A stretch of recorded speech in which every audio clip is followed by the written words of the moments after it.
The Weston House, also known as the Healthy Being Cafe and Juicery, was built to reflect the traditional log architecture nearby. It shares characteristics with the typical houses built in Jackson in the 1930s and 40s, with the rectangular shape and covered porch set to one side facing the street. Though the interior structure is frame, the half-log siding is meant to convey a more rustic feeling. The Weston House was built on Roy and Genevieve Van Vleck's land shortly after the wedding of their daughter Stella to Harry Weston in 1934. After Genevieve's early death in 1936, Roy wanted to keep his daughters close and granted permission for them each to build a house on the eastern part of his land. Following their marriage, Harry and Stella continued the family tradition of community involvement. Harry served as a volunteer firefighter, town council member, and was active in organizations like the Rotary.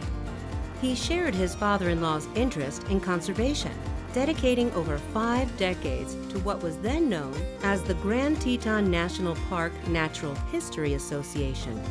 Stella followed in her mother's footsteps, contributing to initiatives like forming the first Girl Scout troop, serving on the school board, and being a founding member of the Teton County Library Board. She also volunteered as a nurse at St. John's Hospital.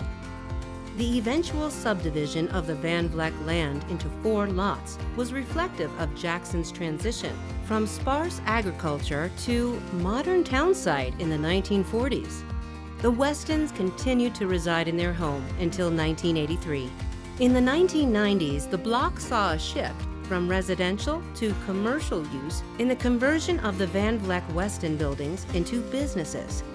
The historic significance of the Van Vleck block became a community priority in 2019 when the landowner signaled the intention to sell. The threat of development led to a successful campaign called Save the Block. The businesses operating out of the historic houses were given the option to purchase their buildings, while the land around them was put under a conservation easement. The Healthy Being Cafe and Juicery placed the Weston House under a facade easement, which will preserve the exterior architecture of the building. Through the collective efforts of the community and local organizations, the Van Vleck block stands as a testament to Jackson's rich history and the enduring legacy of the philanthropic Van Vleck and Weston families.